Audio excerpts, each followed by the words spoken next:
Mobile hunters, are you still looking for a lightweight and comfortable option to fit your hunting style? Well, look no further than Tethered'z Phantom Saddle. It's extremely comfortable and extremely adjustable to fit exactly the way you want to hunt. I think my favorite features of this new saddle are the comfort channels, which is where the bridge kind of locks into the saddle. There's no more kind of fidgeting, moving your saddle around to try to find the right spot and reduce hip pinch. This just kind of locks in exactly where it's supposed to be. It's an extremely comfortable sit. The other option or aspect of the saddle that I really like is the Utilibridge. Oftentimes you're in a tree putting your tether up and you have a branch in the way, and so you're not at the right height, and it changes the angle of your bridge, which changes your comfort. Well, there's a Utilibridge now that the Phantom has to where you can adjust that. So no more does it matter where exactly your tether height is, as you can adjust that length of your bridge with the Utilibridge itself. I think the other thing that helped me make the adjustment 2 years ago-ish when I transitioned to saddle hunting was the Predator platform. If you're coming from a tree stand, a little bit of familiarity with having a platform went a long way in just making me comfortable with my overall setup. So the Predator platform might be something you want to look into. If you're interested and you're still just kind of on the fence, you can go to tetherednation.com and check out their teach and train sessions that they're doing in a bunch of towns that are most likely near you. They're doing these sessions to help you come out and get familiar with their gear, talk to some saddle hunters, and just kind of exactly what it is. They're there to kind of teach you how to saddle hunt and how to get into it the best, the most comfortable way, and in the safest way possible. So if you check out that tab on their website at tetherednation.com, teach and train, it'll show a bunch of locations. I'll be at the Total Archery Challenge in Seven Springs, August through 20th through the 23rd, and I hope to see you guys there. The first thing I do in the morning before a hunt, before a scout, or just before getting ready for work is have my morning coffee, and I'm sure most of you out there listening are the same. Make sure you're filling your mug with Skull Brew coffee, as it is the only coffee company that is both 2% for conservation certified and donates 10% of its profits to conservation organizations to help secure the future of our wild places. So head to skullbrewcoffee.com and choose between 3 killer roasts of coffee and know that you are supporting conservation with every sip.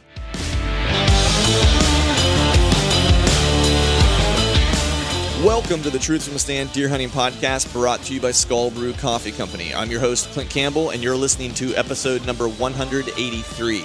Today I'm joined by Ted Bright, and we're talking mobile hunting in the Ozarks, so stay tuned.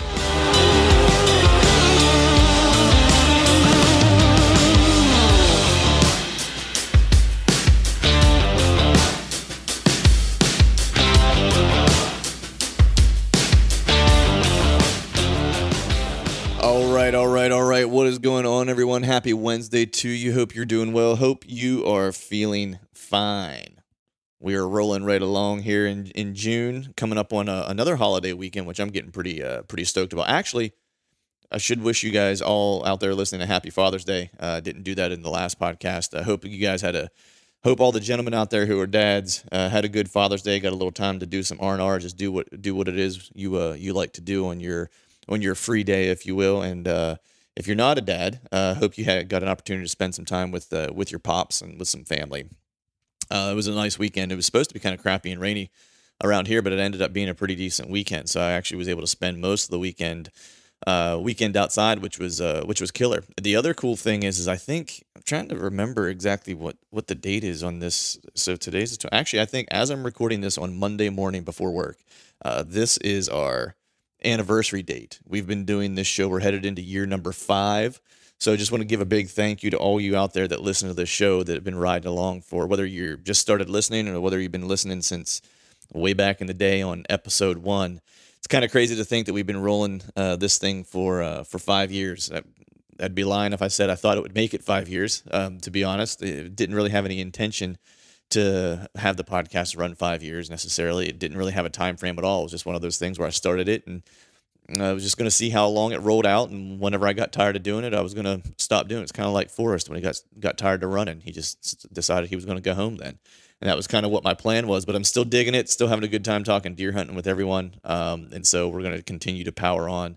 I always look forward to putting out these episodes, look forward to meeting you guys whenever I get a chance to, hopefully some of the health things kind of get relaxed here in the not so distant future to where we can, get together at events and trade shows and stuff like that. The teach and train session that Tethered'z will be doing at the Total Archery Challenge, and things like that, to where I can, see some of you folks and so forth. So But we're not going to belabor this up front today because I do have to get cracking and get to the job, since I didn't get to do this on Sunday as usual. Just a quick update of things that are going on. I did change put out the last camera this past weekend in the swamp. So all the cameras for me for inventory or for summer are out now, with the exception of the cameras on my dad's property. I haven't put any out there yet. I may not even put cameras out on that property this year because I don't think I'm going to get a chance to go back to hunt it.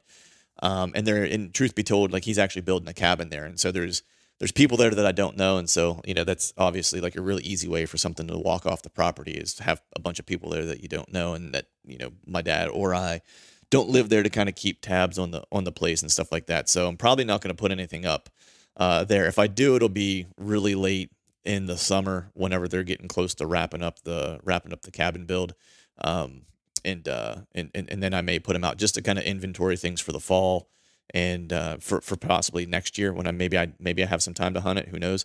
But that's kind of the plan for the plan for that. The other big thing that I did, actually, my Father's Day thing that I did, was really, I spent the entire day working on the trailer.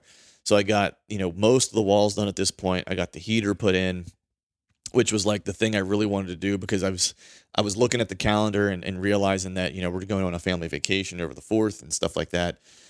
And was starting to think about, when I get back from the 4th, I'm going to have to move cameras around on some of these places where I've never hunted before. I've never hung cameras because I don't really know where the cameras need to be. So I need to check them. So I'm not letting them soak for months and months on end and not getting any inventory at all. And so that'll be that weekend when we come back, probably, from that.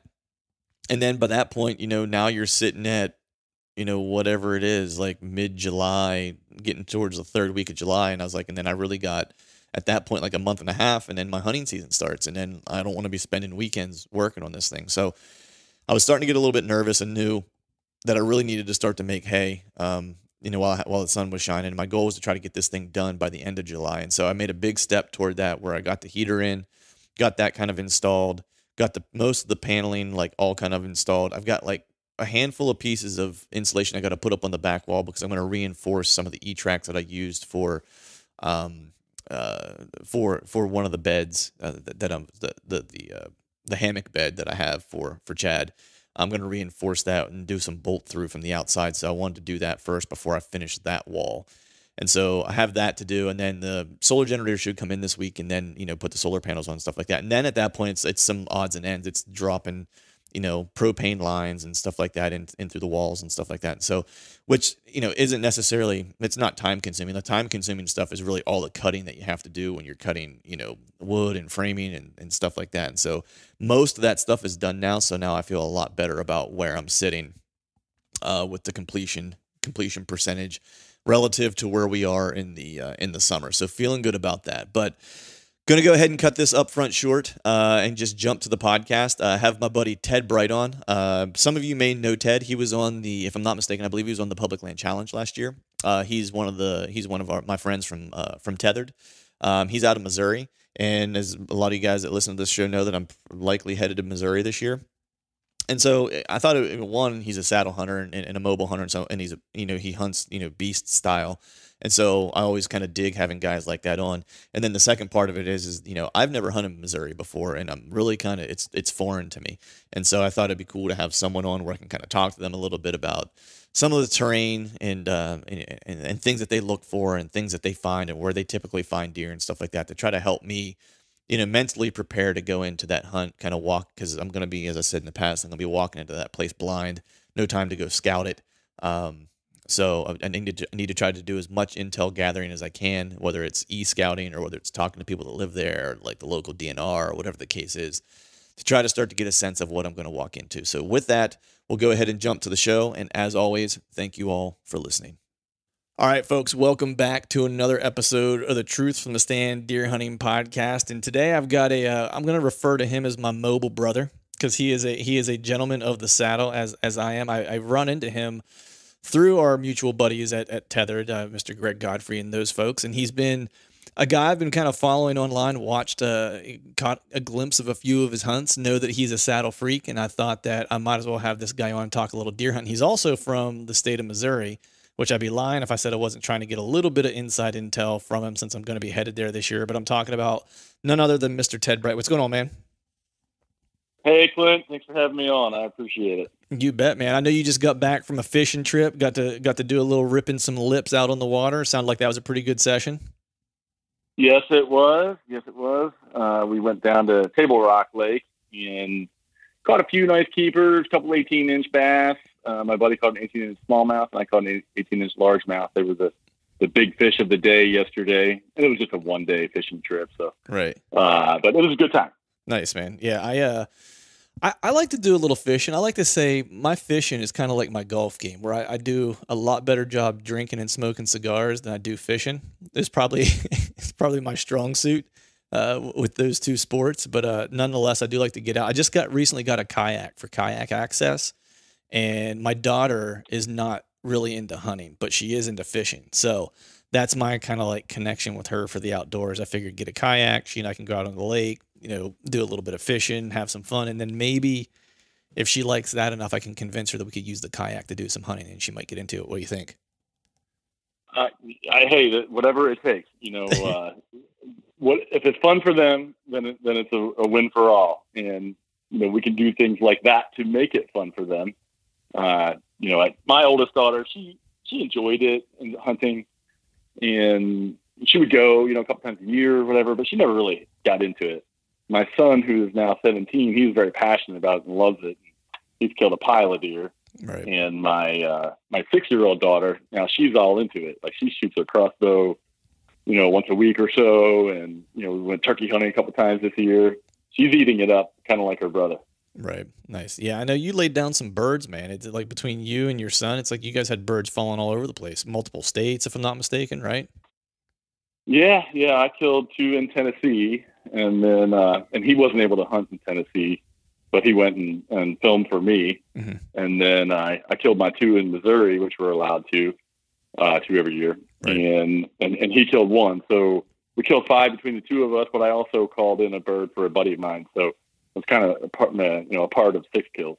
Nice, man. That's I might need to take some notes from you, man. It's like turkey hunting is one of those things people listen to this always hear me say. It's like I turkey hunt the deer scout, and I basically just take the gun a walk for the most part because I probably don't have enough patience for it. It's like if I can't get them off the roost, I'm usually I usually cash it in pretty early, and then I'm off, deer scouting or whatever. So, and calling is not my forte either when it comes to turkey hunting. My buddy John, though, I don't know if you know of Mr. John Mulligan though, but he did this slam with a bow in a total of 42 days, which is pretty insane. Yowza.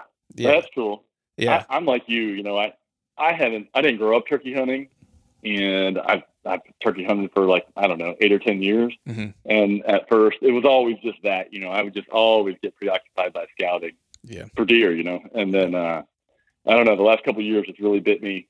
Now I can pursue the birds and, kind of with a much more tactical approach and still accomplish the scouting. You know what I mean? It's just a little bit easier now, but Right. I've really come to enjoy turkey hunting. Yeah, I mean, I really enjoy being out that time of year just because it's so nice out. The weather's nice. It's not hot yet. It's not so cold where you got to really bundle up. Like it's just, I mean, this year was kind of weird though. There were some really kind of cold days. I remember the one day I was gonna go out, and this will just kind of illustrate how I'm very much a fair weather turkey hunter. It was a Saturday that I was, I had the opportunity to go, and I think the low that morning was like 28 degrees with like spit and snow. And I woke up and I was like, yeah, there ain't no way I'm doing this today. I was like, I was like, this feels like deer hunting weather. I was like, if I could put a bow in my hand and go get into a saddle and try to chase some whitetails, I was like, I'd be into it. I was like, but for turkeys, I was like, man, I've got to be able to go in like one layer if I'm going to do it. That's kind of my criteria for turkey hunting. But, you mentioned just your background with hunting, man. So before we, we're going to talk some whitetails here, but before we jump into that, if you wouldn't mind, just, give folks a little bit of background information about yourself, where you're from and how you got started hunting. Sure. Yeah. So I grew up in Pennsylvania, and I guess you'd say eastern, south central in York County, Pennsylvania. Are you kidding? And no, that's Shrewsbury, right on Interstate 83. Yeah, because I'm from Bedford. I had no clue you were from Pennsylvania. That's crazy. You're from Bedford. Wow, I didn't even know that because we used to hunt Wills Mountain. Yeah, right outside of Hindman. Yeah, that's my parents. My mom and my stepdad lived there. I used to hunt Wills Mountain. I used to trout fish Wills Creek, Little Wills. Really, right outside of Hindman? Yeah, they live in Buffalo Mills, right there, right before you get into Hindman. Yep. I don't, vividly recall the layout, but I remember passing, seeing the road signs for that. Yeah, that's crazy. Interesting. My family lives there, like, still. That my dad grew up in Buffalo Mills, and that was his home place. And my entire family, both sides, like my stepdad's side, my mom's side, my dad's side, and my stepmom's side, they're all from that general area. So it's like that's like my old stomping grounds, where it's like I grew up hunting those places and fishing those places and stuff like that. It's crazy, man. I didn't mean to interrupt you, but I just didn't know you were from PA. That's awesome. Yeah, that is so fun. We'll have to have an offline conversation about that. Yeah, we will. That neck of the woods is so interesting. Yeah, those people tend to look at the game wardens as the arch nemesis, the enemy. Oh yeah, yeah. It's definitely, I'll make no bones about it. The area is thick with outlaws. You know what I mean? It's like, especially when it comes to hunting and fishing and following regulations and stuff like that. Like, it's a very interesting place. They aren't keen on the game commission authority, I guess you could say. You know what I mean? Would be one way to put it. Yeah. I remember that pretty vividly as a kid. Yeah. But anyway, sorry, I didn't mean to get us off the tracks here. But your background, you grew up in Pennsylvania.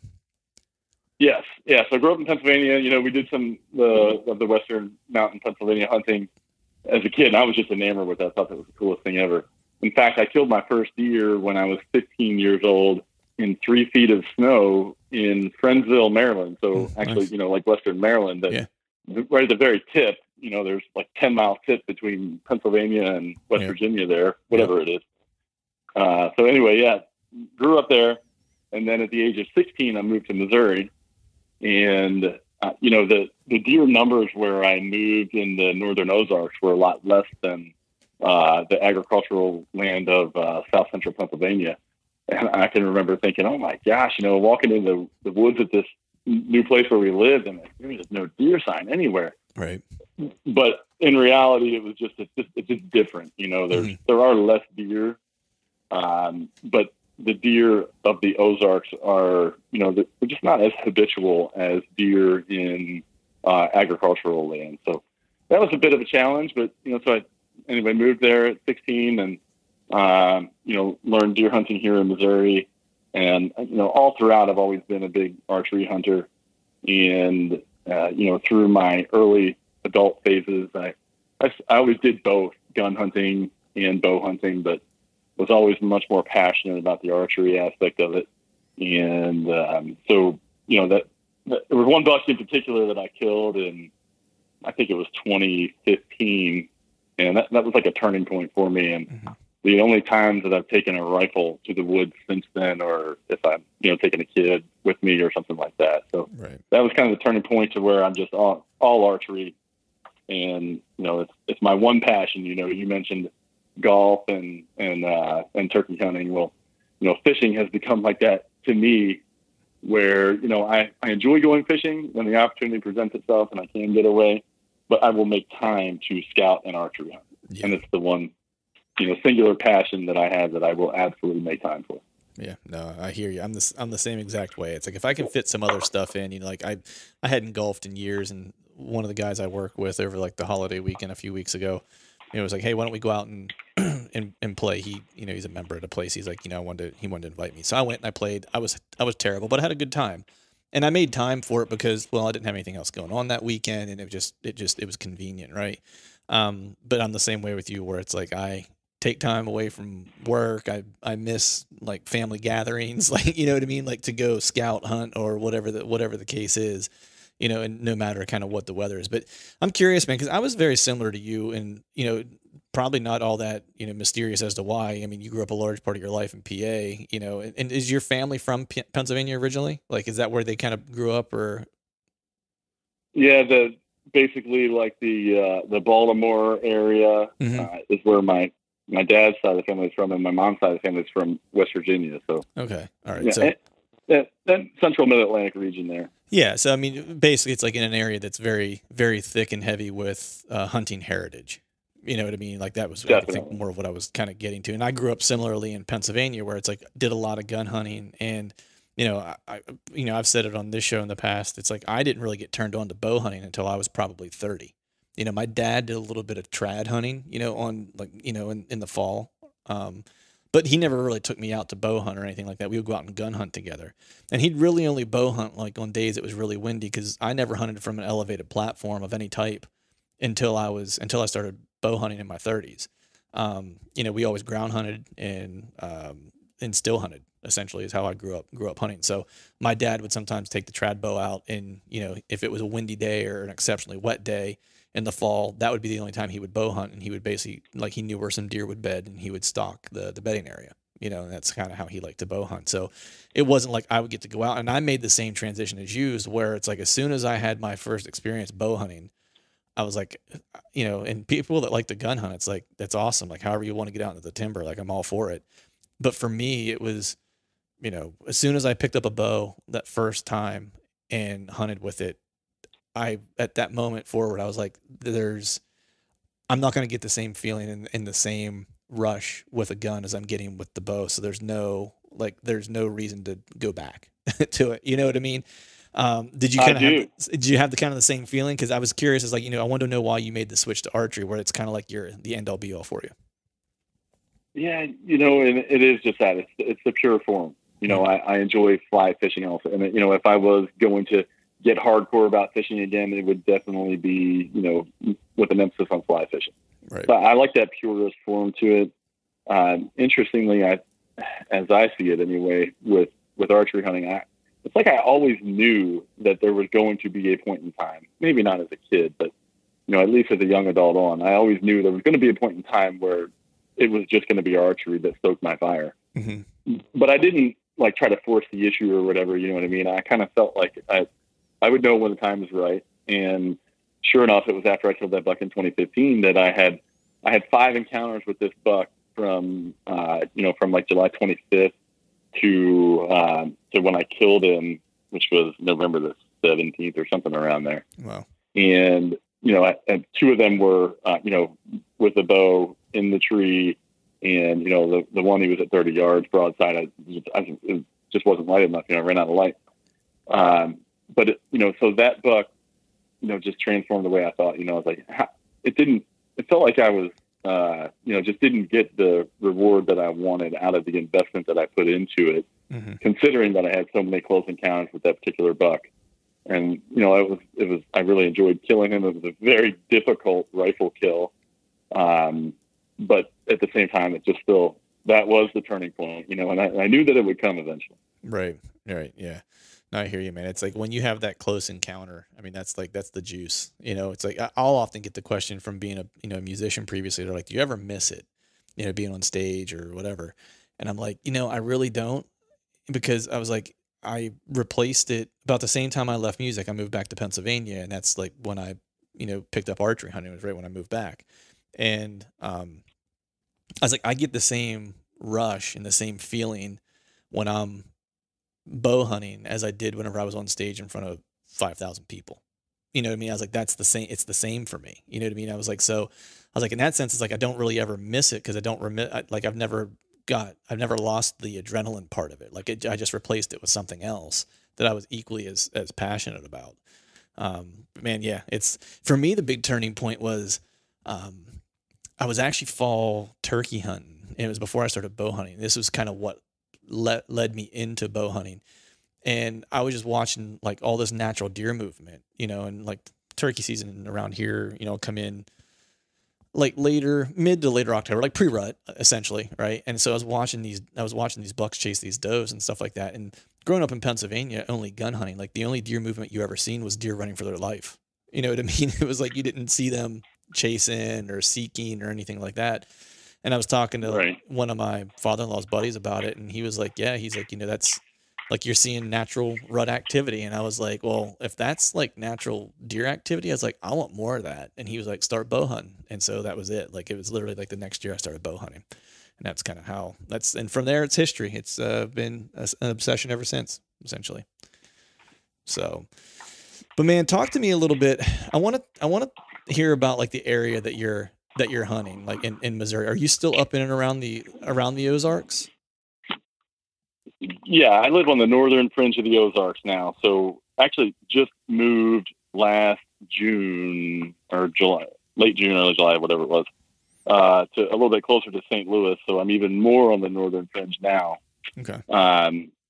So, being at the northern fringe, we do have some agriculture, but it's mostly, steep hills, steep hill country with a little bit of agriculture mixed in, and, a lot of cow pasture, just fescue grass. Okay. So what's like a typical, like, not giving me your spots or whatever, but like, give me a sense of like the multiple kind of terrain and topography that you're having to like encounter. Cause it sounds to me like, depending on where you're at, like you got to be able to hunt a little bit of hill country. You got to be able to hunt a little bit of swamp. It probably sounds like a little bit, right? Or at least like river bottom, creek bottom type stuff. You probably got to be able to hunt a little bit in open terrain if you've got a lot of cow pasture stuff, whether it's fence rows, hedges, or whatever the case might be that might require like ground setups or whatever. Like, talk to me, I guess, a little bit about, how you have to approach some of these areas differently based on what you're kind of given with terrain and habitat. Gotcha. So, again, since I just moved last year, and I didn't even have time to scout preseason at all last season, just with moving and, I started a new job and everything. So this area was more like a scout throughout the season, where I live now, but where I used to live was an hour southwest of here. So more into the Ozarks. Mm-hmm. And there it's definitely, steep hill country. And, again, you got, cow pastures. There's not a whole lot of agriculture. So you're hunting mostly big woods, and I'm a big public land guy. I probably hunt 90% public to 10% private. Right. And there are also lots of river bottoms. So southern Missouri has lots of rivers, and a lot of those rivers are going to be around some sort of public ground, whether it be conservation land or the Ozark National Scenic Riverways or the Mark Twain National Forest. And so there's lots of options as far as river bottoms go, which I really like. I killed my biggest buck in a river bottom, and I think that there's something to be said for the fertile soil in a river bottom. Mm-hmm. A lot of the river bottoms around here will hold green grass throughout the winter even. Wow. So that's an interesting phenomena that I don't hear a whole lot of guys talking about, but I know I have taken advantage of it a lot.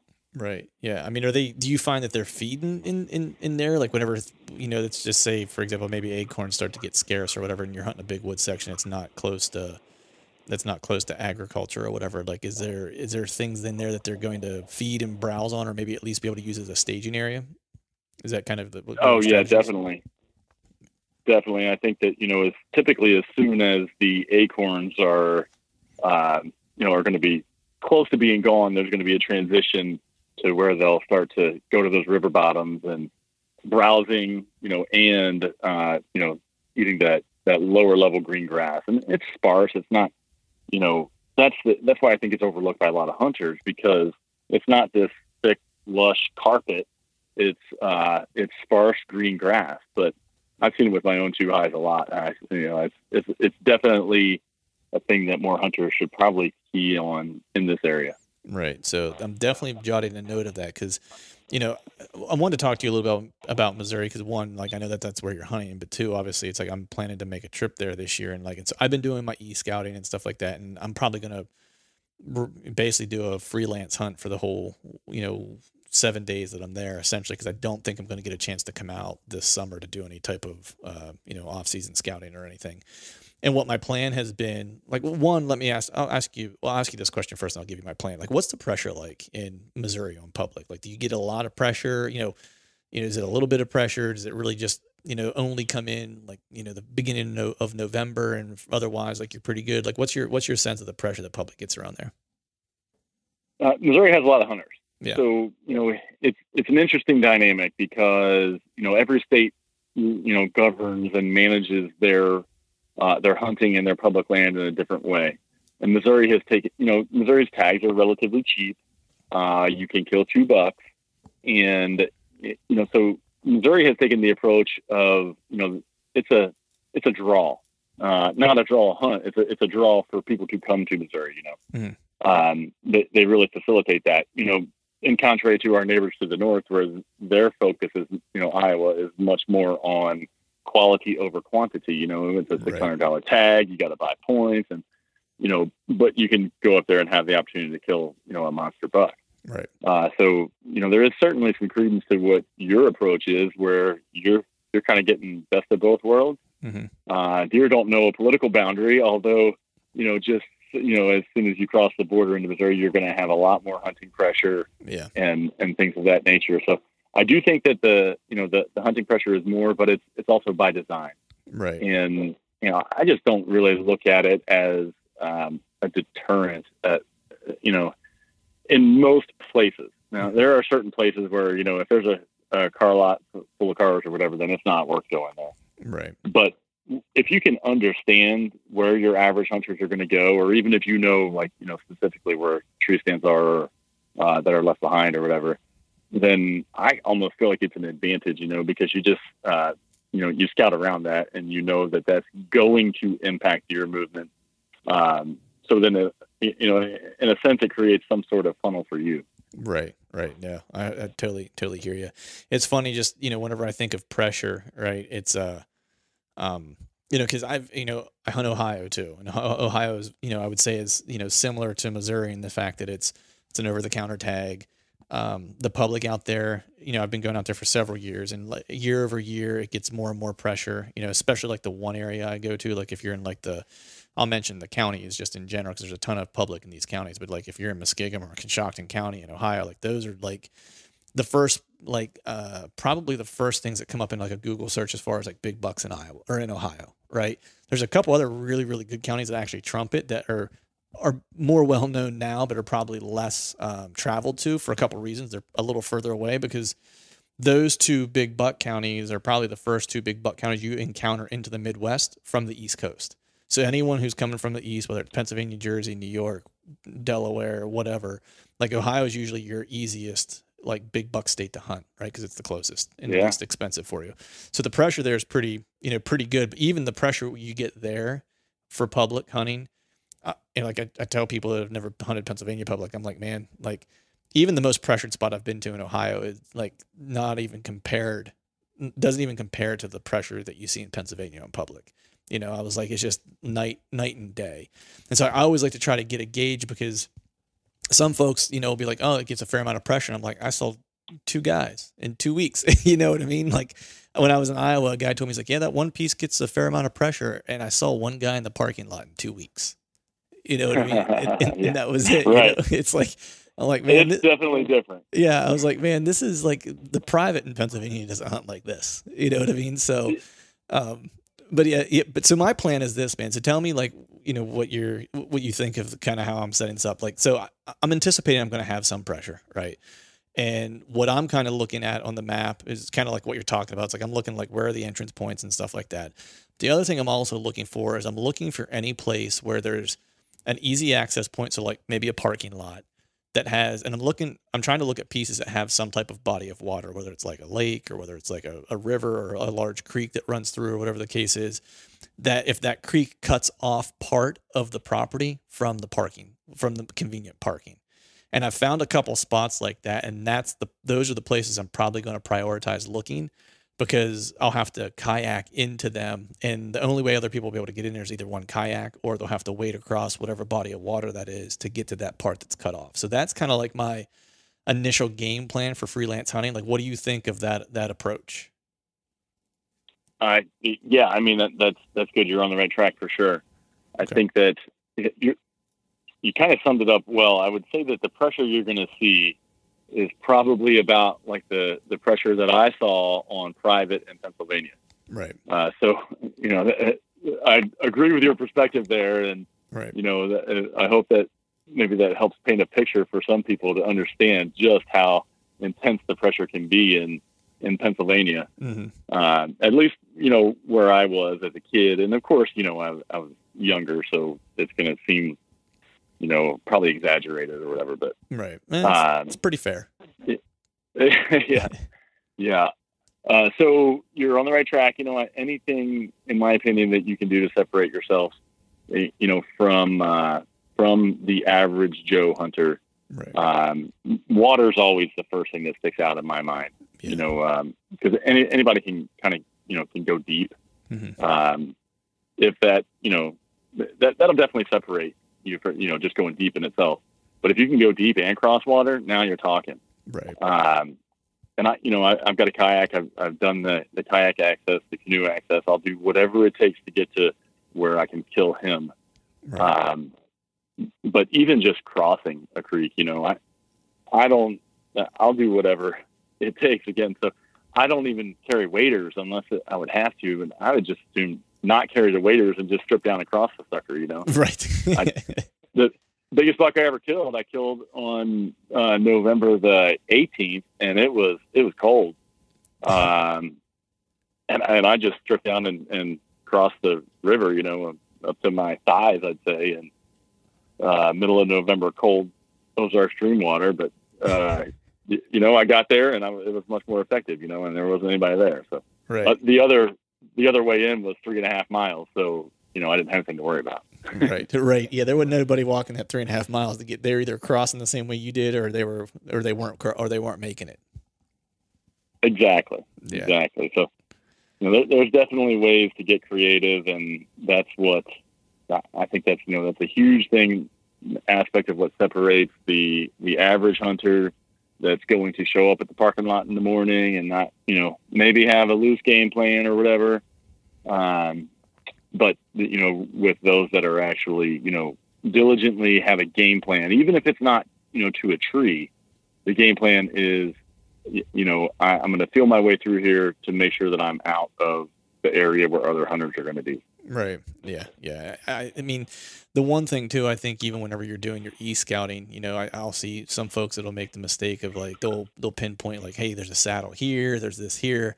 But it's like those really obvious features are the same things that are attracting guys who are maybe not quite as familiar with what they're looking at on maps, or, or they can identify these handful of features, you know what I mean? And because, when I'll go to Ohio and scout and stuff like that, like I'll walk through some of the saddles because I want to see, are deer making their way through here? Are they laying down sign here? Because then from there, it's like, where are they headed? Like, where are they going? And almost every time I hit a saddle, it's like, I'm going to see like a scent wick, or I'm going to see like an old tree stand or something like that. But I want to be there to know that like, okay, they are using this. So now I can start to now pin down or start to now filter and understand like why they would be using that terrain feature, and then where are they going and where are they coming from, so I can try to intercept them on one place or the other versus fighting somebody for that saddle location. So that's like one of the things too that I've started kind of thinking about, is not just how close I'm out of the parking lot. It's like what features are going to really stick out that someone's going to gravitate toward, that I can pretty much cross those off because they're going to be the easiest ones identifiable from an aerial or from a topo that someone will understand. So, but yeah, man, I like what I'm hearing, crossing streams, and yeah, maybe I'll adopt your style, man. Maybe I'll get down to the skivvies and take a swim one day. I haven't quite got there yet, but I want to talk to you a little bit, man, about this past season, man, because if I'm not mistaken, and if I remember correctly, you had a pretty good year this past year, right? Yeah, I killed 2 bucks. Yeah. And considering the fact that I was learning new territory and everything, it was a good year. I learned a lot, and hunted mostly. I would say probably 80% of the hunts that I hunted last year, I was basically stepping into an area where I'd never even been before, while going out, or maybe I've been to the area but not to the spot, and I was like, scout my way in or whatever. Right. So it was, it was a good year, and I killed two very nice bucks. Right. Nice. What do you think attributed to your to filling those 2 tags, especially since you were kind of walking into places with limited to no info?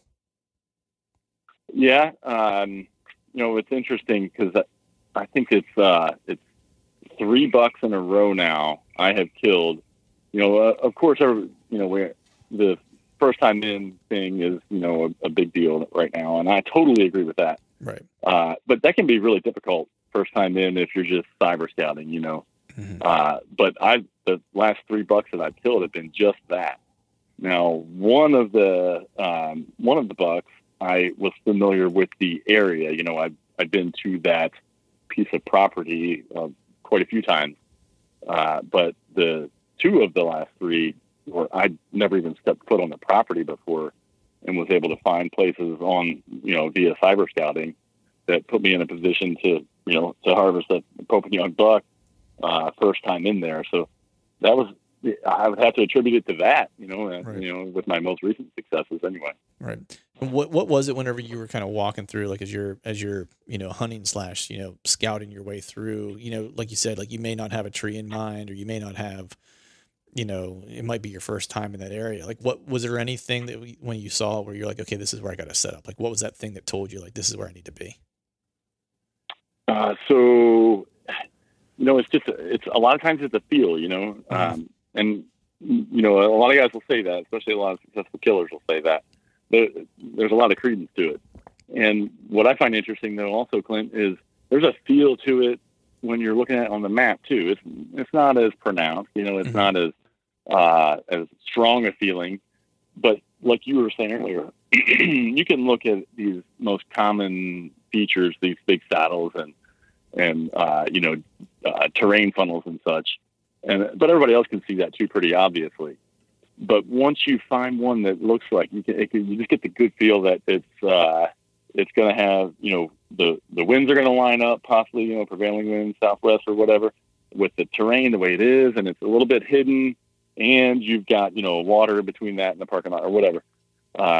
You kind of get that feeling with cyber scouting also. And so on, you know, 2 of the last 3, I used that knowledge on cyber scouting and kind of got that feeling with an area, and then went in, and in the dark, even on both of these, was, you know, reading terrain and making the decision. You know, so what I do basically is on my computer, I will draw an area on Onyx, right? So I'll go on Onyx on my computer, and I'll draw, you know, I think they call it shape, right? Where you can calculate the area of a shape. I'm not necessarily so worried about the calculation of the area as much as I want to be able to, especially in the dark, pull up my phone, and I want to know when I'm approaching that area, because that's when I'm going to start, you know, getting a feel for the woods around me. I'm going to slow down my approach, of course, and, you know, start to try to find that tree. So, you know, and that's difficult in the dark, but it's a heck of a lot easier if you have that shape transpired onto your phone, that you know that you're getting to the, you know, and it gives you a much better perspective. Right.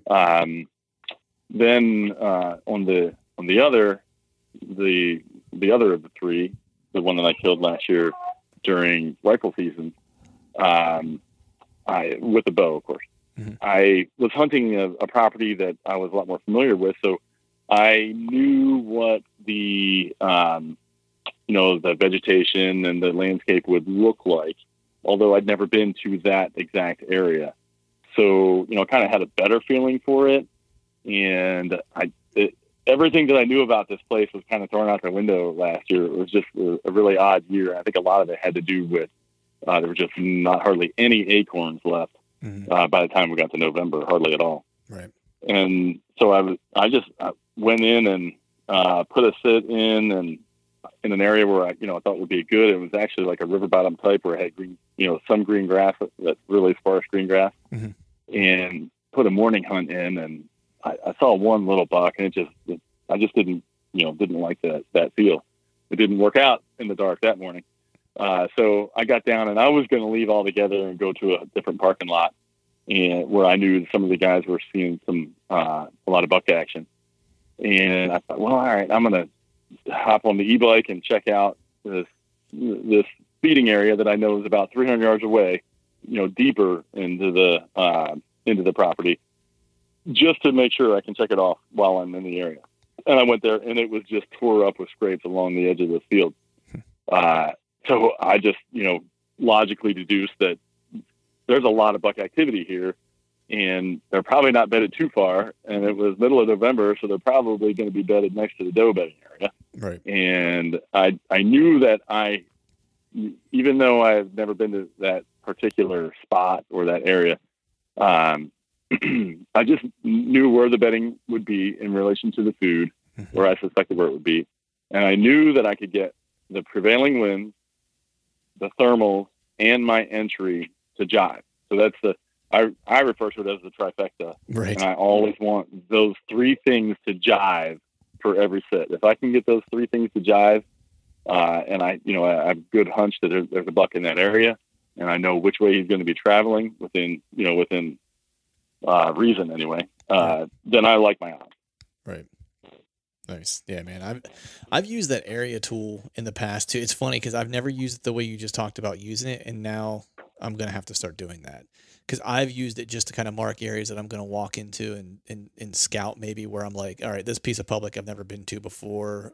There's 3 clear cuts and like small pieces of timber in between each clear cut that connect them, which bucks are probably cruising these downwind edges because I'm imagining does are probably bedded in these, so I'm gonna go check these. And so I'll just like box around it or whatever. Same as you, it'll give me an area, but I don't really care like how many acres it is necessarily. I'm just more interested in like what area I'm going to focus on. But I've never used it whenever I was hunting that way to know that like, okay, I'm into where I think the good stuff should start, especially if I've never been there before. I need to slow down and start paying attention. Like that's a really interesting way to use it, man. I'm gonna have to put that in my bag of tricks. So that in the whole like as soon as you saw like all the hot sign, it was like immediately looking and going, all right, where's the most logical doe bedding? You know what I mean? Because that's where the bucks are going to be, right? It's like so you just look on the map and like, all right, where's the terrain feature? Where's the habitat feature that says this is likely doe bedding? You know, it's the first best bedding off the food. You know, usually. So that's awesome, man. Yeah, exactly. Nice. And I actually employed a tactic that I'd never used before for that hunt that I heard you talking with Andy May about not too long ago. And I used a Montana Dreamy Doe decoy. And I'm not going to say that I wouldn't have harvested that buck without it, but it certainly, it made it, well, I don't even know, because it actually kind of made it a very tenuous situation for a while, like pins and needles for 10-minute showdown with this thing. Well, I had the damn camera arm flopping against my hip, and yeah, I didn't get it filmed either. So, right. But anyway, it was an intense encounter for 10 minutes, and he was just sitting there frothing and dripping from the mouth, and he was looking at that doe decoy. It was intense. That's awesome, man. But anyway, I remember you recently talking to Andy May about how you were wanting to incorporate some decoying into your arsenal, and yeah. I just figured I'd mention that because that's that was my first time using a decoy, and it worked out well. Nice. Yeah. I mean, it's definitely something I'm going to put in my arsenal this year.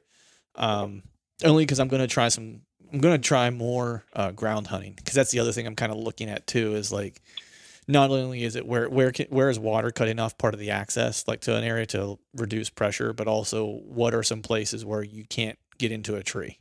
You know what I mean? Like that it's just it's impossible that even using a saddle, like there's not a tree big enough to get into. You know, there's one spot in this one area in Ohio that I'm just like completely stoked about hunting this year, because when I scouted it this winter, and on this particular piece, like we've got some like big deer on camera, this piece of public, and there's a scrape in this area that like in multiple scrapes and multiple licking branches, and there's not a single tree nearby that you could set up in anywhere. Like it's all on the edge of this old clear cut where the clear cut's too old to like really walk through or make your way through or anything like that. So it's funneling deer around, but there's all these like little super brushy like logging roads that are all kind of like around it, and it all kind of comes to this one spot, which used to be a log yard landing, but now it's just like a menagerie of like garbage everywhere. And like not literally garbage, but just like brush, briars, tall grass, you know what I mean? Just like gnarly.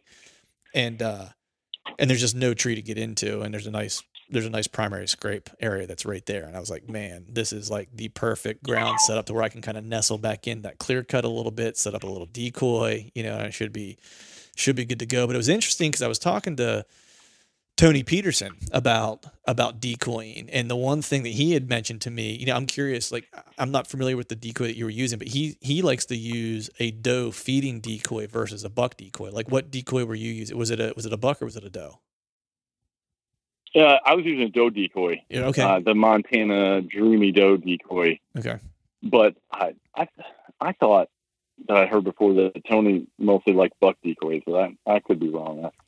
Yeah. I've No, not used a buck decoy. yeah, he said he's used them in the past, but he said he's just found that he gets a better response with a doe decoy with its head down feeding, because the buck can't really tell if it's a doe, if it's a buck. So he's not sure if he's going to be aggressive or if he just needs to come in and check it out.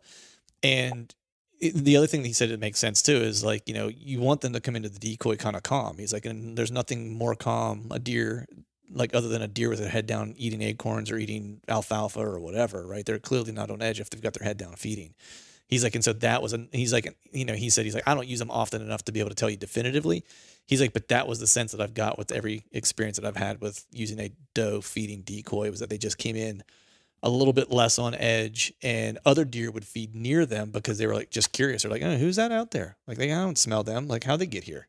You know, it's like, and I know everyone that's in this town, you know, so it's like, it just piques your curiosity as well.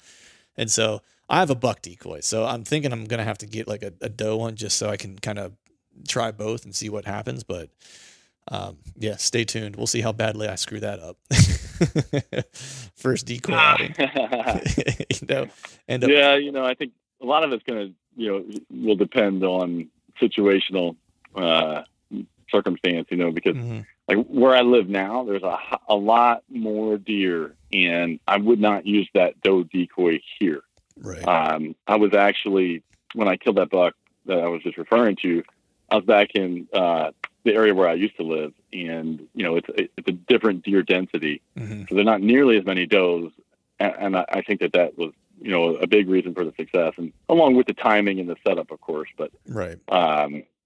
Yeah, I don't recommend using a doe decoy where there's a high doe population, just because I think your odds of that the doe's acting wary and, you know, just getting skittish or something, or maybe even wanting to, you know, fight the new doe or figure out who she is a little more than what you probably want. Right.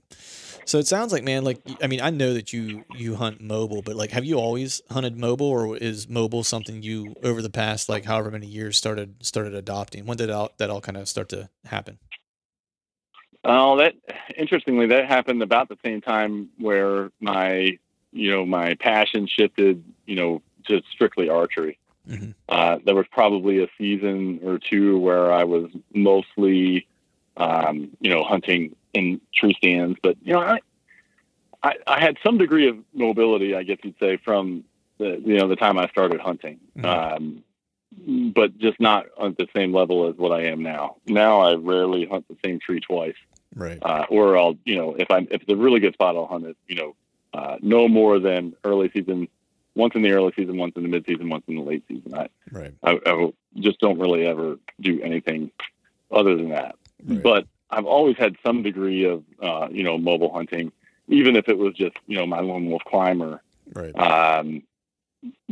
But nothing to the degree of what it is now. Right. Right. I mean, do you mix in a little bit of ground hunting as well, or is that something that you've not fooled around with much? I do. Yeah. Yeah, I definitely will. I'll do, you know, whatever it takes. But I definitely, you know, prefer to get up in the tree, even if it's, you know, a short climb, or just, you know, a little bit better of a vantage point. But, you know, there's not every place that allows that, you know, not every place has that type of, a setup to where that's more advantageous than being on the ground. Right. Yeah. No, 100% agree with you, man. That's kind of been my mantra for this year. Is I kind of refer to it as being multiple, right? It's like, I'm a big football guy, big Steeler fan, right? And, you know, love the 3-4 defense. And when they get into their, like, you know, odd packages and stuff like that, it almost turns into like to an amoeba defense where you don't know who the linebacker is and who the free safety is and who's coming, who's not.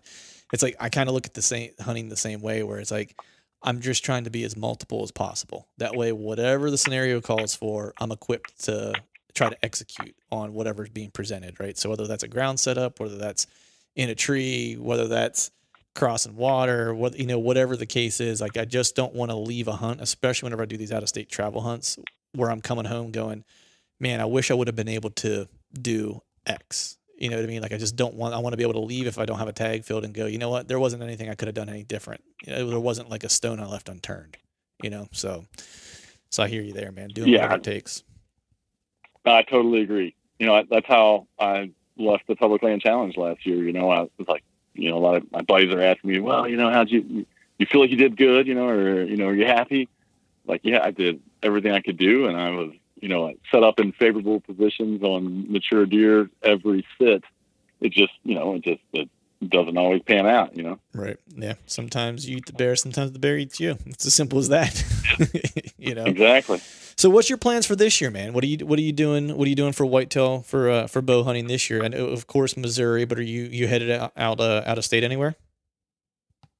Yeah, I'm planning on it. Yeah. As of now, planning on going to Nebraska for the season opener in early September, the first week in September.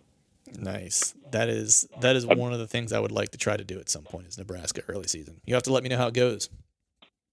Yeah, definitely. I've never been there. Well, I mean, I've driven through it, but I've never hunted there. Mm-hmm. And I'm really excited about, the prospect of getting one on the board before coming home to the opener in Missouri on September the 15th. And hopefully my son and I can get on the board pretty quickly here. Nice. What, so it would, Nebraska be public? Yes. Yeah. Yes, definitely. Nice. What's kind of your process for planning these, man? Like, how do you logistically, plan them, I guess, to start? Like, are you going solo on this trip? Like, where are you staying? Like, how did you pick Nebraska? Kind of walk me through that, your thought process. So, this year has just been kind of up in the air, and I didn't apply for elk hunting or anything like that. Cause I just didn't know, have some, the world's crazy right now. Yeah. Yeah. But even before that, I had some changes professionally and, really just wasn't sure. So I knew that I could fall back on, Nebraska with an over the counter tag. So, that's kind of where I am now. It looks like, be able to make that happen. Mm-hmm. And not sure, Dan Infalt's possibly talking about going. We've been bouncing some ideas and, looking at some areas. So where I am right now in the process is, just trying to identify a few pieces of public ground that, would potentially be favorable, have some good intel on, numbers of deer, numbers of mature bucks, things like that.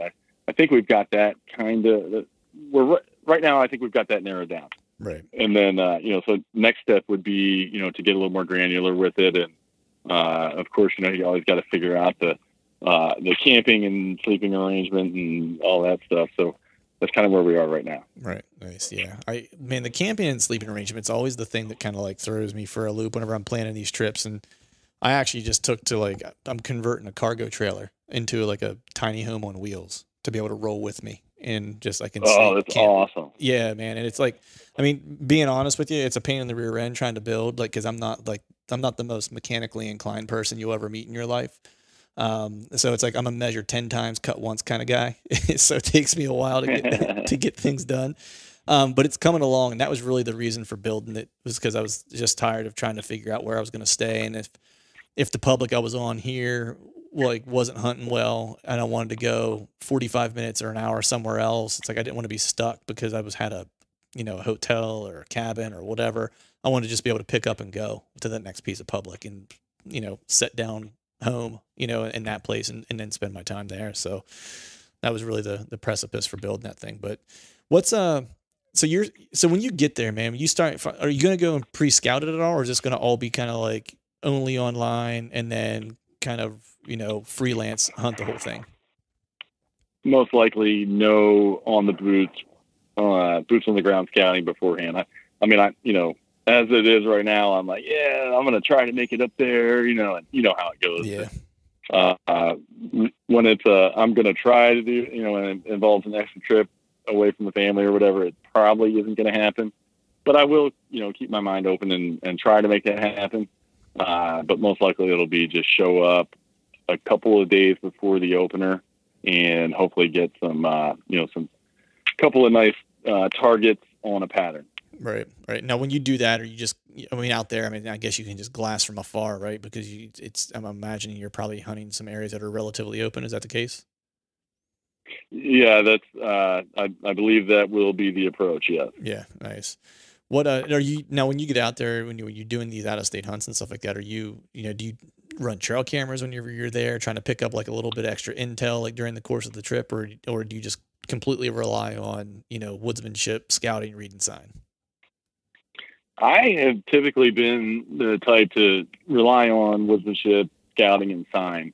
Right. I've ran a few cameras here and there. Definitely don't have a scientific approach or system to it, but I recognize that that's probably the weakest aspect of my my scouting and like the actual hunting aspect of it. So I'm making a concerted effort to get better at it because it really is a valuable tool that it's available. Why not use it? Right. Yeah. No, I'm kind of the same way where I do use them, and I like them. There was a time where I probably relied on them too much, and I recognized it, and so now it's like the way I use them is way different than it was just a couple years ago. Where it's like I've got some out now just doing inventory on some new places because even in Pennsylvania when I'm hunting public, it's like I typically don't hunt the same pieces year over year. It's like I usually always have a couple new pieces of public that I've tried to investigate and jump on, and so it's always a learning curve every year to a degree. But what I basically use those for is just grab some inventory and then I'll move them if I saw some scrapes during the postseason whenever I was scouting, then I'll move them to those scrapes and I just let them there. And then, I'll pick up the inventory as I go through and hunt that area. I might pull the card or whatever. And then I'm really just kind of logging that stuff for the following year to understand like what the deer are doing. That way I'll know whether or not it's something worth going back to check out, the following year, or was the deer movement so poor, like in those areas that I looked at and thought that would be the best areas, that it's not even worth going back to. And that's kind of how I use it. I almost use it to help me just whittle down the areas that I'm going to prioritize, not just that year, but for future years too. So, but yeah, those long-term stokes are the way to go to get real intel. Yeah. And it always has to be combined with MRI, most recent intelligence from the scouting perspective. So yeah. I've seen so many times where a certain property will develop trends over the years, and for 2 or 3 years in a row, it's going to be relatively consistent. The acorn mast is consistent, and that seems to really dictate the feeding patterns in October in this area. And then there's going to be that year that it just is so off, and it throws everything just out of sync from what the previous pattern was. Yeah. And it can just make you scratch your head. But if you just take the approach that you do to the out-of-state hunts, where you're going to go match up what you've seen from cyber scouting, and you're going to use the absolute most recent intelligence that you got from scouting. I think that a lot of hunters would do a better job of harvesting bucks on land that they've hunted for years, because they have established those patterns themselves. And we all know the adage that a buck is better at patterning a person than a person better than a buck any day. Right. And I think there's a lot of truth to that.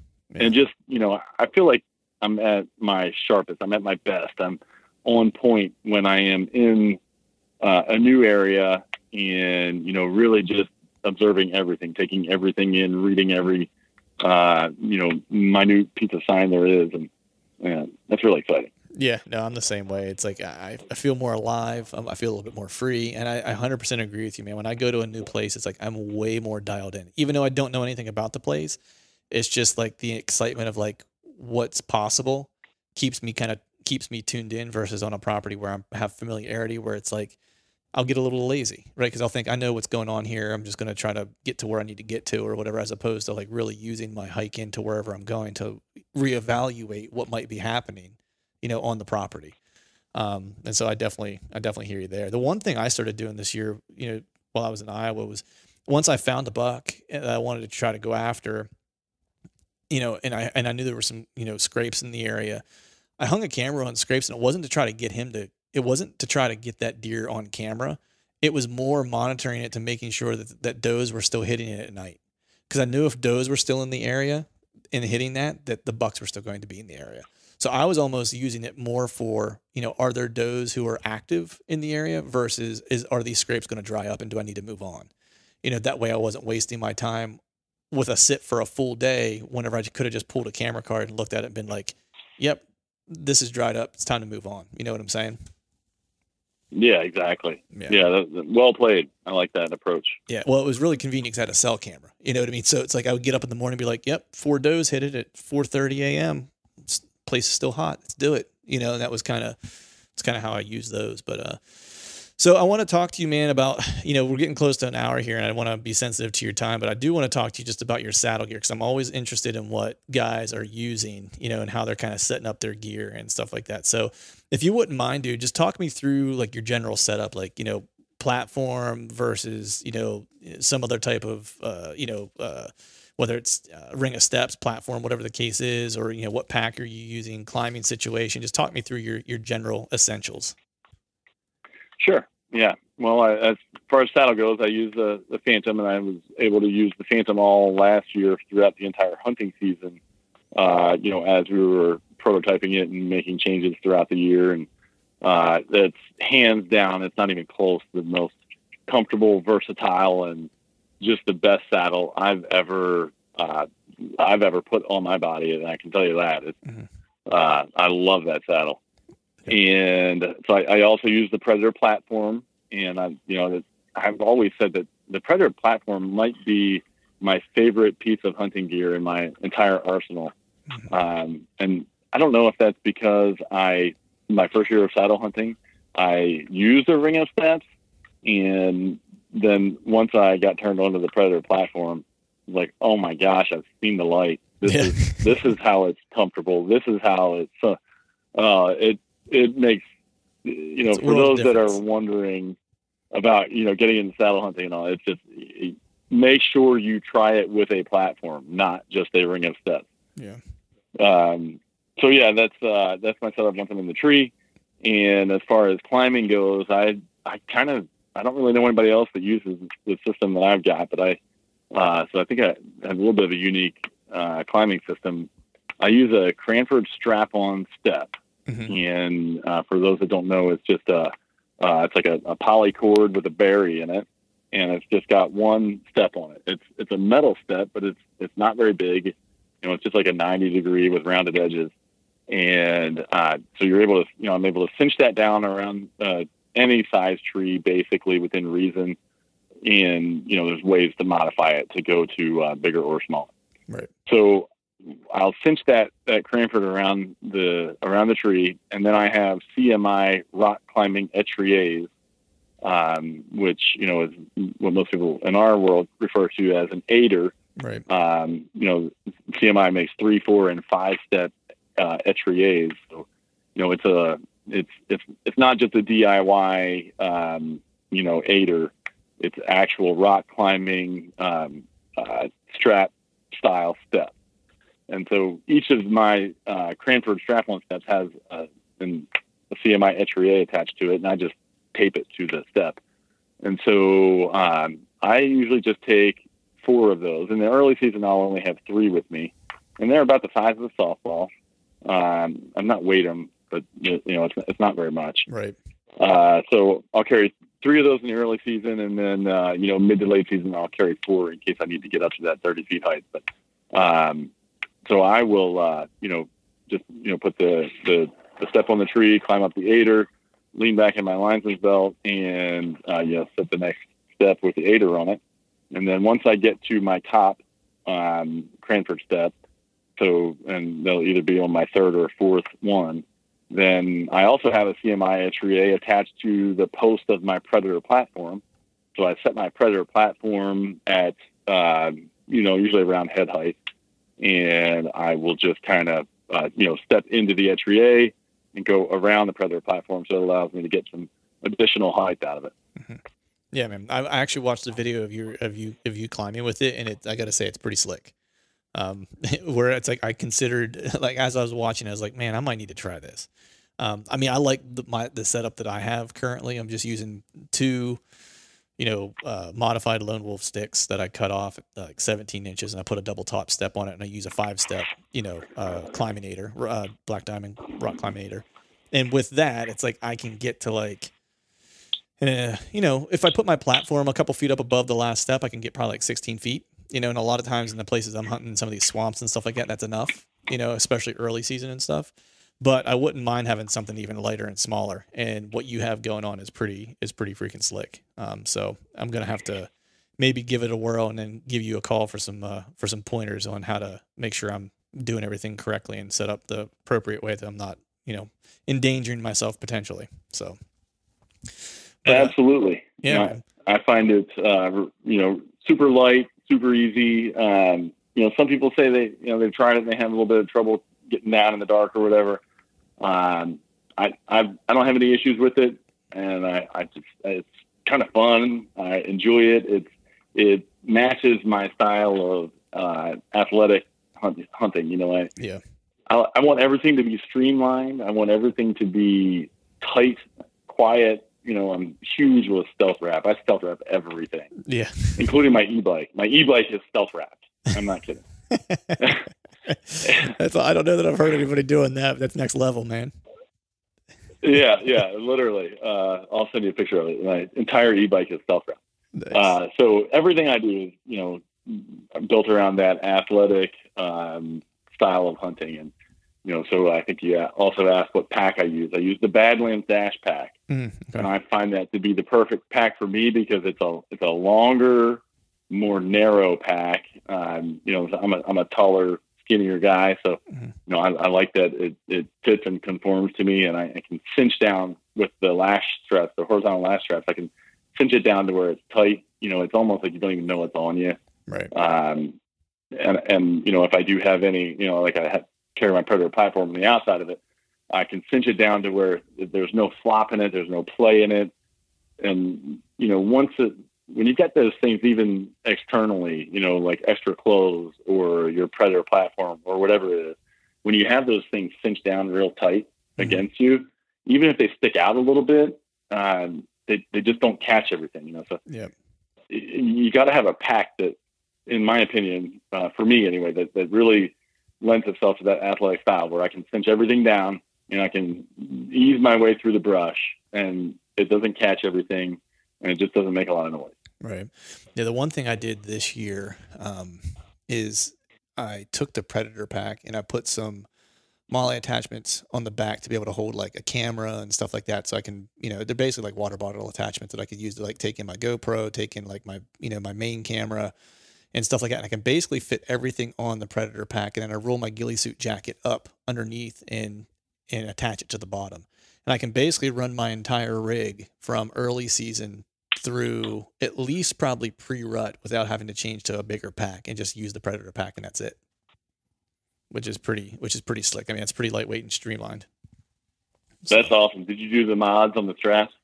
I didn't yet. No, that's the one thing that I'm lacking because I do need to get beefier straps because the straps start to kind of just, they don't want to stay in the right place and they get a little sore just because of how thin they are and they move around a little bit. So I definitely need to get some, better pack straps. And once I do that thing will be money at that point then. So that's the plan anyway. But so one last question for you, brother, before I let you get going, man, because I know I kept you here for just a little over an hour. But this is always the toughest question of the whole session. You ready?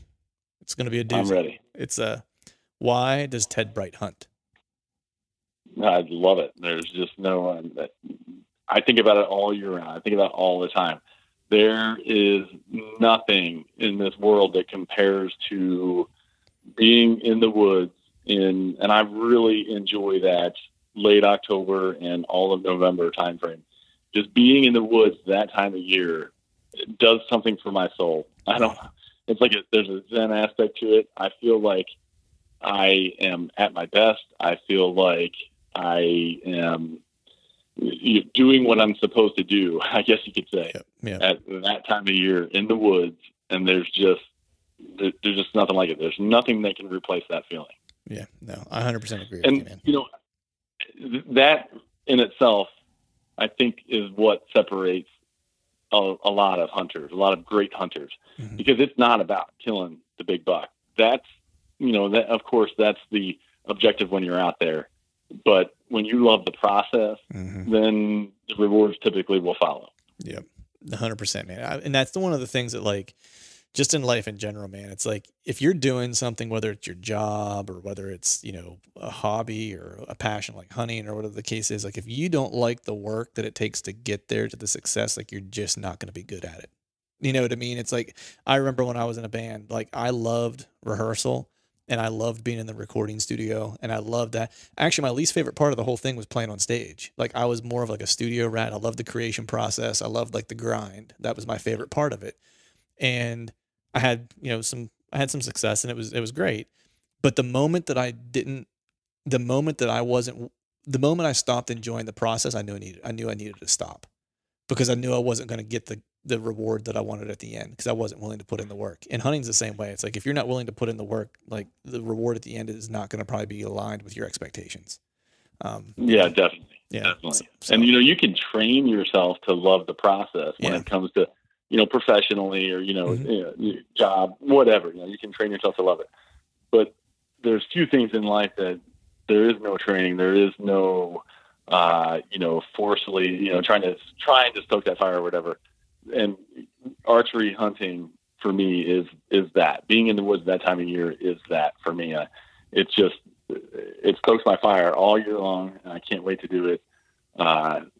It's so exciting. Yeah, I know. I'm like already jacked up. I was talking to my buddy Chad, and I was like, dude, I need to calm down. I was like, it's like the beginning of June, and I'm like out of my mind right now. I was like, I got a little bit of a wait yet. I was like, I need to slow my roll. But man, I'm gonna let you go get on with your evening. But before I do that, if you have anywhere you'd like to send people to find out more about you, or they can follow along with your season, let them know now where they can find more about you. Yeah, I appreciate that. So on Facebook, it's just Ted Bright, and I'm active on a lot of the forums, and try to help as many other inspiring hunters as possible. Instagram, I am Teddy Bright 21, and on YouTube, my YouTube channel name is Hunt Fit Ted. I try to bring my slice on anything outdoor adventure. I even do a little bit of, like a lot of wild game cooking and such. So, I'm putting some effort into really trying to build that channel. So, yeah, if you would check out Hunt Fit Ted, like, share, and subscribe, I'd appreciate it. Awesome, man. Well, I appreciate you coming on, brother. I'll talk to you soon. Thanks, Clint. All right, folks, that is a wrap for today's show. I'd like to thank all of you for listening. And if you haven't yet, please head over to iTunes and leave us a 5-star rating, and be sure to subscribe to the podcast. And hell, while you're at it, head over to YouTube and give us a subscribe there as well. I'll be super appreciative if you do those couple things for me. And before I shut this thing down, I need to give a big shout out to our partners who continue to help us make this podcast possible. Tethered, Exodus Outdoor Gear, Skull Brew Coffee Company, and Gumleaf USA Boots. And until next time, we'll see y'all.